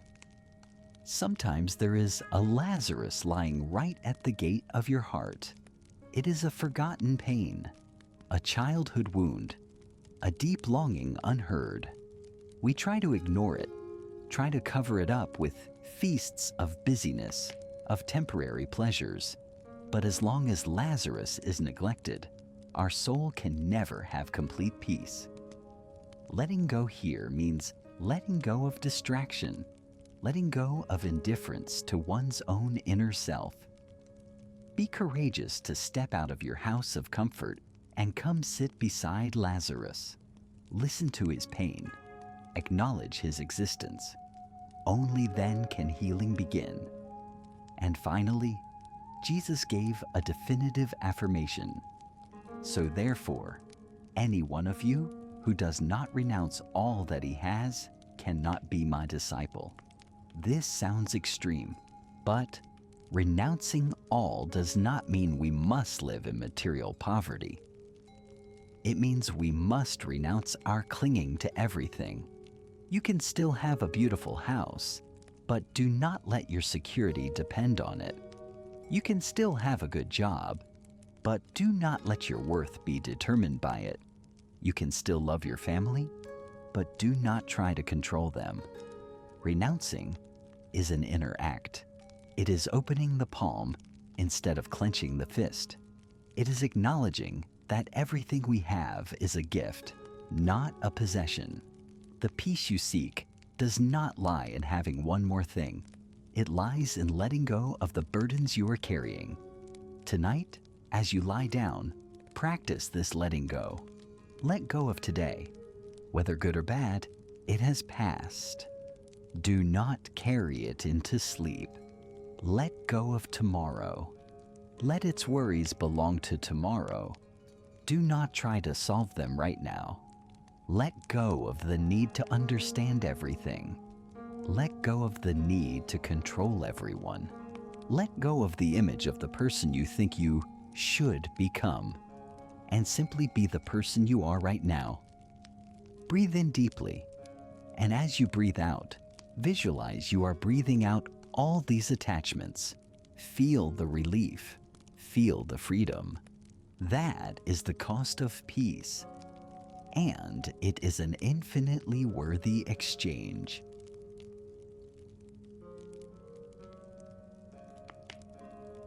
And when you have opened your palms, when you have courageously let go of what you are holding tight, a new space will be created, a peaceful emptiness. But our mind is not accustomed to emptiness. It immediately wants to fill that gap with another question. So now what? I have sown seeds of forgiveness, of mercy, of letting go. When will I see results? When will I truly be at peace? The impatience to see immediate results is one of the deep roots of insomnia and anxiety. We check our progress every minute. We blame ourselves for not being better yet. We lose patience with our own healing process and that of others. Before this impatience, Jesus, the son of the carpenter, and also a keen observer of nature, told parables about seeds. Let us step out with him into the fields at twilight. Breathe in the smell of moist soil. Watch the farmer walking and scattering seeds. Jesus told that the sower sows the word of God. And those seeds fell on many different types of soil. Some fell by the wayside, and birds of the air came and ate them. This is the image of a mind too distracted, too busy, that words of truth and peace cannot penetrate. They are carried away by the birds of wandering thoughts. Some fell on rocky ground. It sprouted quickly, but because it had no deep root, when the sun rose, it was scorched. This is the image of initial enthusiasm, momentary excitement, but lacking deep commitment. When the first difficulty, the sun, strikes, that immature peace immediately disappears. Some fell among thorns. It grew up, but was choked by the thorns of cares, riches, and pleasures of life. This is perhaps the image most familiar to us. We have received the seed of peace, but then the worries of daily life, work, money, desires grow up around it, blocking the light and sucking all the nutrients, making it impossible for peace to grow. But, and this is the most important thing, some seeds fell on good soil. They grew up, increased, and yielded fruit. This story is not a judgment on the soil types. It is a compassionate description of the different states of our soul. Sometimes our mind is the wayside. Sometimes it is rocky ground. Sometimes it is full of thorns. And sometimes it is good soil. Instead of blaming yourself, gently acknowledge, today my mind has many thorns. And then ask yourself, what can I do to pull up a few thorns? What can I do to make the soil of my soul a little softer? The act you are doing right now, lying down to rest, listening to these words, is you tilling your soil, preparing for the seed to take root. And the most beautiful part of the seed parables lies here. The sower, after sowing, goes home, and he goes to sleep. The Gospel of Mark records a wonderful detail. He sleeps and rises night and day, and the seed sprouts and grows. He knows not how. Let this truth liberate you. He knows not how. Nerd, the farmer does not stay up all night worrying about the seed.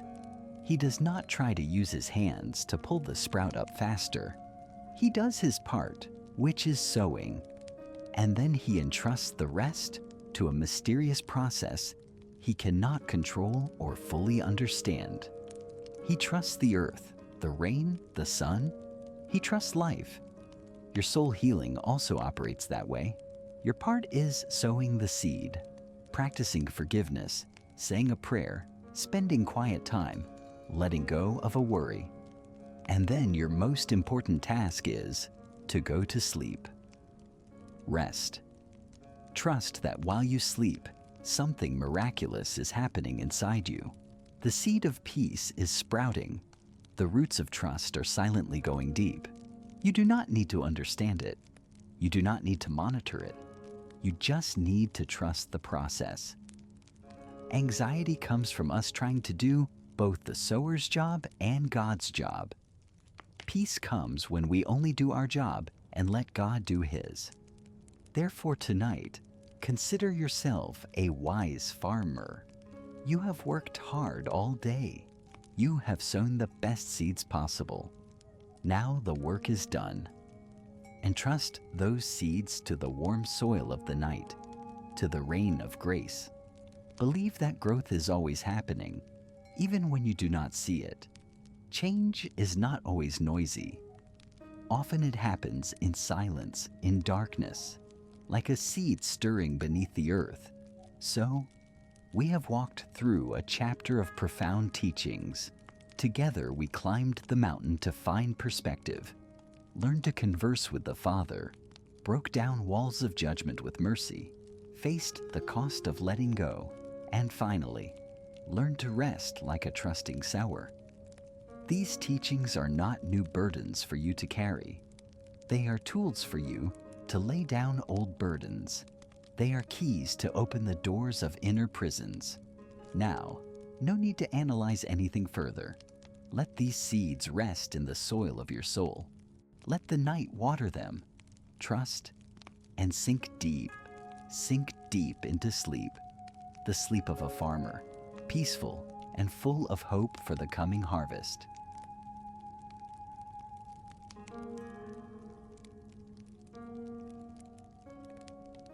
And the sleep of the sower, the sleep of trust, has enriched your soul. You have learned to rest while life is silently growing. Now, with a new inner strength, with a cultivated peace, our journey approaches its end. The path no longer winds through fields or quiet villages. Now, all roads lead to one place, Jerusalem, the city of the King, the heart of faith, and also where destiny awaits. To the soul, Jerusalem is the center of your being, the deepest, most sacred place. The healing journey is always a journey back to that center. And Jesus, when the time had come, began his final journey up to Jerusalem. Let us join the crowd rejoicing following him. Feel the hope rising in the air. They spread their cloaks on the road. They cut leafy branches and waved them. They are welcoming a king. But this king does not ride a majestic war horse. He chooses to ride a colt, a symbol of humility and peace. This is the first lesson for the soul when facing the final challenge. True majesty lies not in outer strength, but in inner peace. When you face your Jerusalem, a great challenge, a core fear, do not try to tense up in iron armor. Enter it with the humility of an open heart. And as he entered, the multitude acclaimed him with resounding praises. Blessed is the King who comes in the name of the Lord, peace in heaven and glory in the highest. Peace in heaven. This is the acclaim for you. The peace you seek is not a product of this world. It is a gift from high heaven, brought by the King of Peace. Allow yourself to welcome him into the city of your soul tonight. Spread out the cloak of willingness. Wave the branch of hope. Welcome the peace that is humbly entering. But upon entering the city, his first action was not to go to the palace. He went to the temple. He went into the very spiritual center, the heart of the nation. And what he saw there provoked in him a holy anger. The temple, called a house of prayer, had turned into a noisy market. The sound of buying and selling, the lowing of cattle, the clinking of money. The sacred silence had been replaced by the chaos of commerce. Do you recognize this image? This is our mind at the end of a long day. The temple of the soul, which should be a space for silence, for connection with the divine, turns into a marketplace. The merchants are worries about unfinished work. The money changers are calculations about finances, anxieties about bills. The lowing of cattle is the noisy emotions, the frustrations, the unresolved fears. And we lie there amidst this chaos, wondering why we cannot sleep. We cannot sleep because our temple has been occupied. And what did Jesus do? He acted decisively. He made a whip of cords and drove them all out. He overturned the tables of the money changers. This is not the anger of hatred. This is the anger of love. It is the passion of a guardian of the sacred. It is the declaration that this space is holy. Chaos is not allowed here. This action is a powerful permission for you. You have the right to be angry with thoughts that are stealing your peace. You have the right to overturn the tables of anxious calculations in your mind. You have the right to drive the merchants of fear out of your inner temple. Doing this is not an act of violence. It is an act of setting healthy boundaries. It is an act of radical self-care. And he quoted scripture to explain his action. It is written, "My house shall be a house of prayer, but you have made it a den of robbers." Your worries are those robbers. They rob you of your peace. They rob you of your sleep. They rob you of your joy. Tonight, together with Jesus, reclaim your sacred space. Visualize him entering your mind, not to judge, but to cleanse. Let him help you drive away the noise. Feel the silence gradually returning as the tables of anxiety are overturned. Your temple is being cleansed. Space is being opened up. Chaos is giving way to peace. Now this place is ready. It has returned to its true purpose. A house of prayer, a house of silence, a place where you can truly meet God, a place where you can truly rest.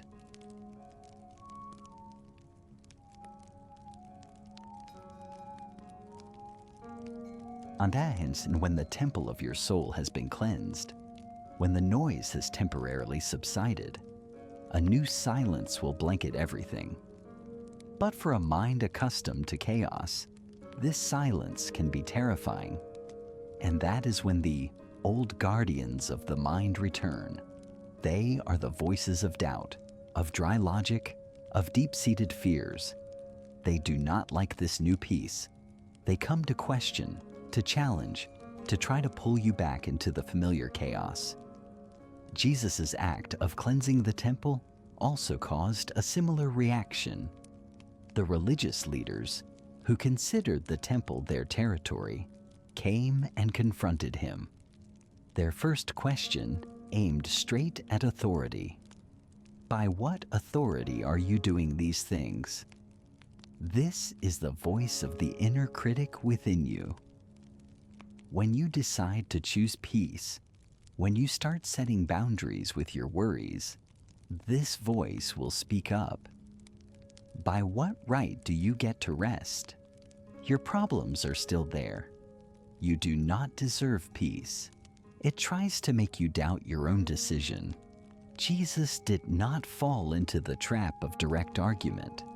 He responded with deep wisdom, showing us how to face the inner critic. That is, there is no need to justify your peace. Peace is a divine right, not something that needs to be proven. Afterwards, they set another trap, a trap of division. They asked him about paying taxes to Caesar, the Roman emperor. If he said yes, he would lose the favor of the people. If he said no, he would be accused of rebellion. This is the perfect image for the anxious mind, a mind always torn between two extremes. Must I care for work, Caesar, or must I care for the soul, God? Must I face worldly reality, or can I seek divine peace? This internal tearing creates tension and exhausts us. Jesus asked for a coin, and his answer liberated us from that conflict. Render to Caesar the things that are Caesar's, and to God the things that are God's. This is an invitation to balance and setting boundaries. Yes, during the day you have responsibilities to fulfill. Render to Caesar Caesar's part. Work, worry, solve problems. But tonight, right now, this moment, is time belonging to God. Your sleep, your peace, your soul that is God's thing. Render it back to him. Do not let Caesar worries about work, money invade the sacred territory of rest. Draw a clear boundary. Now is the time to offer God your trust. Finally, the Sadducees, who did not believe in the resurrection, came and posed a complex hypothetical question about a woman who married 7 brothers. This is the final tactic of anxiety, creating endless and tangled what-if scenarios about the future to exhaust your mind. What if this happens? Then, what if that happens after? We lie in bed, trying to solve a problem that does not exist. Jesus was not swept into those meaningless details. He lifted the dialogue to a higher level, bringing it back to a core truth. He is not God of the dead, but of the living, for to him all are alive. God is the God of the present moment. Anxiety always lives in a hypothetical future that is dead. But true life, true peace, can only be found right now, right here. Take your mind out of the complex scenarios of tomorrow. Feel the life existing within you right this moment. Your breath, the beating of your heart, the warmth of the bed. You are alive, and God is the God of that life. Rest in this simple and solid truth. You do not need to solve every problem of the future. You only need to be present in the life of this moment.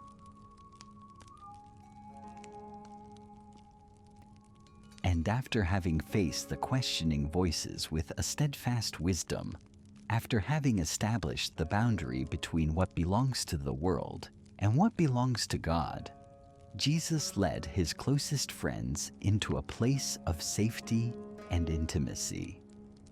He withdrew from the clamorous opposition to enter the silence of love. Walk with him into that upper room.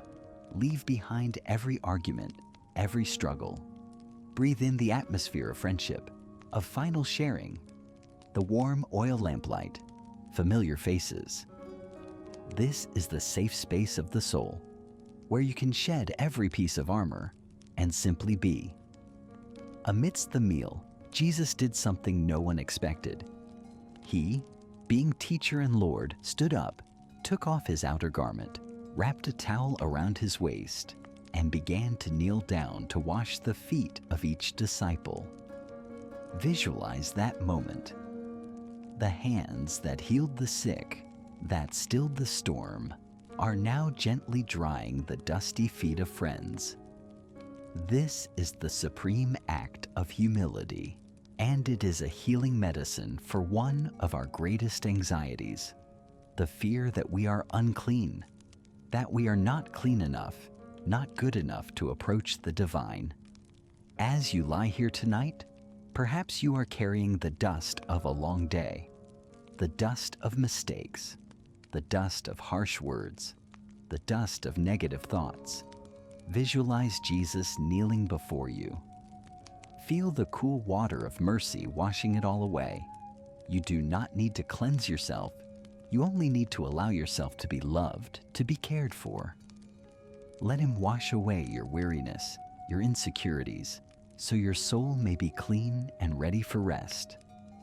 After washing their feet, he sat back at the table, and then he took the bread. The Bible says, he gave thanks, broke it, and gave it to them. These 4 actions are a healing process. He took the bread of life with all its simplicity. He gave thanks for it. He broke it, an act of brokenness, of sacrifice. And then he gave it away. And he spoke these words, not only for them, but for you tonight. This is my body, which is given for you. Do this in remembrance of me. My body, given for you. In times when you feel your soul broken, exhausted, remember these words.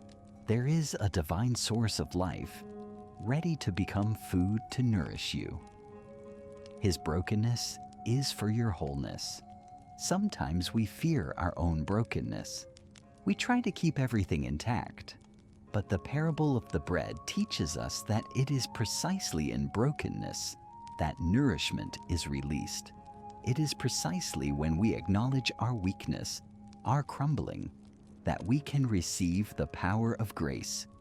After that, he took the cup of wine and said, "This cup is the new covenant in my blood, which is poured out for you." Blood is the symbol of life. Poured out for you is the promise of an unconditional love, a love that gives all, holding nothing back. Tonight, if you feel drained, know that there is a cup of life, of love, of divine energy being poured into your soul. You do not need to create life by yourself. You only need to open your heart to receive. Do this in remembrance of me. Remembrance here is not a dry recollection. It is an act of making the past present. When you feel forgotten, abandoned, remember that you are loved. When you feel broken, remember that there is nourishment for you. When you feel drained, remember that there is a source of life being poured out for you. This meal is an invitation for you to stop trying to feed yourself with worries. Come to the banquet of grace. Eat the bread of acceptance. Drink the wine of love. Let yourself be nourished from within so that you may find strength, not to fight, but to rest.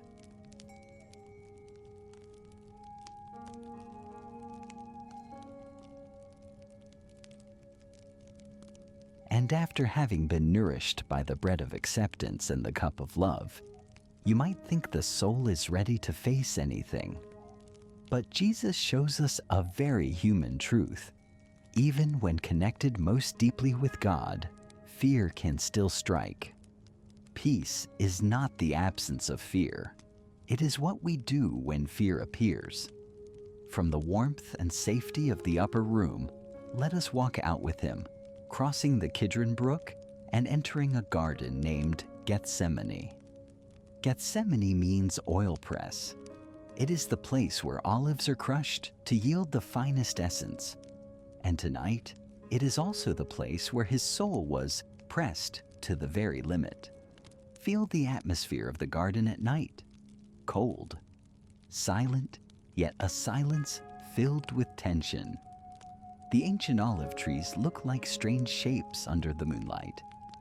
This is the image of the darkest hours in our souls. The long nights when you lie tossing and turning, and the garden of your mind seems filled only with the shadows of fear. He took his closest friends with him, and he said to them a sentence revealing his vulnerability and extreme suffering. "My soul is very sorrowful, even to death." My dear friend, let this word comfort you.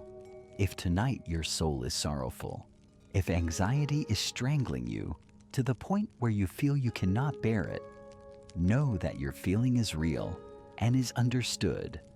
You are not alone in that feeling.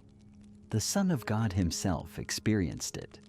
That you feel afraid or sorrowful is not a sign of weakness in faith. It is a part of the human experience. And in that sorrow, what did he do? He did not flee. He did not ignore it. He prayed. He brought his very brokenness before his Father.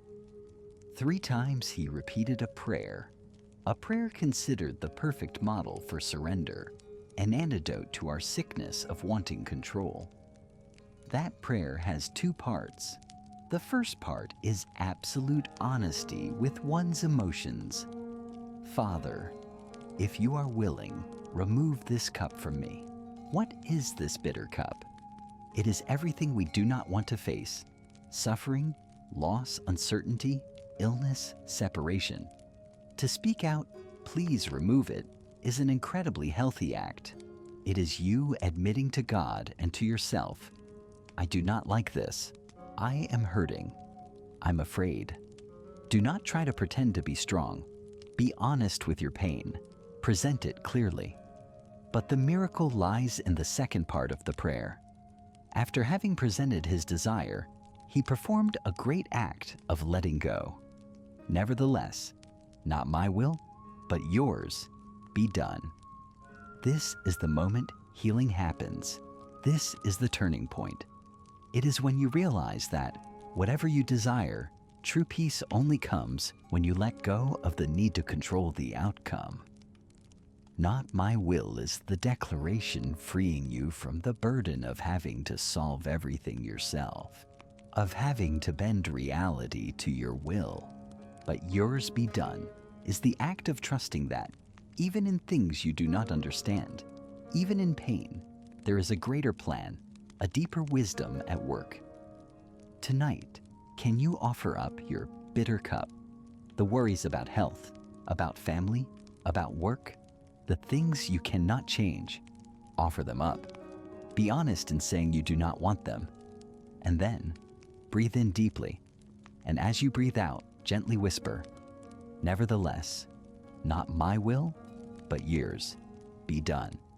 Feel the release when you no longer have to carry it alone.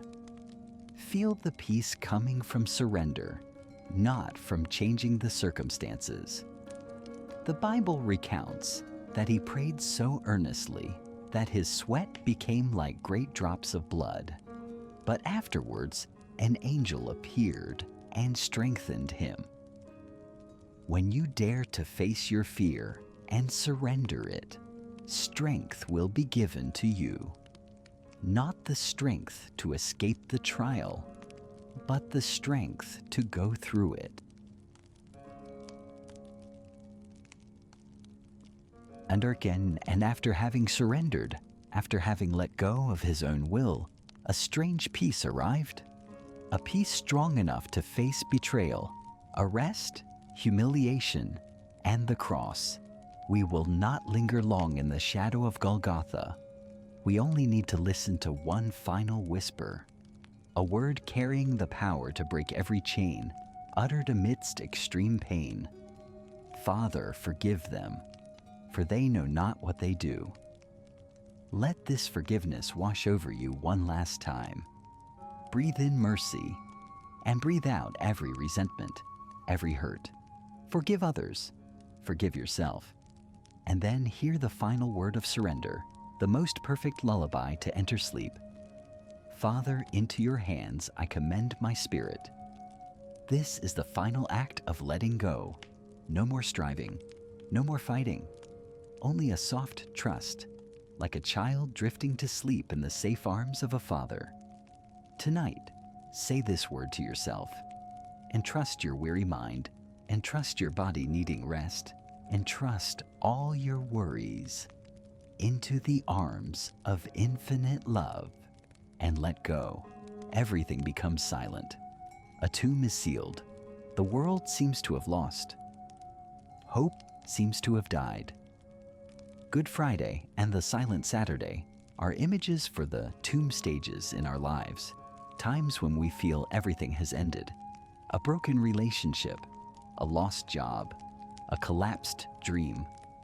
We feel as though a great stone has been rolled and sealed every hope.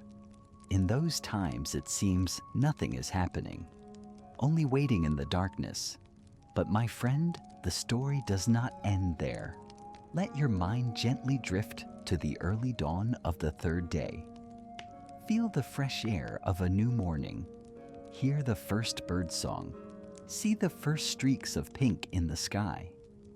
A group of women, faithful hearts, are bringing spices to the tomb. They are still living in the world of Friday.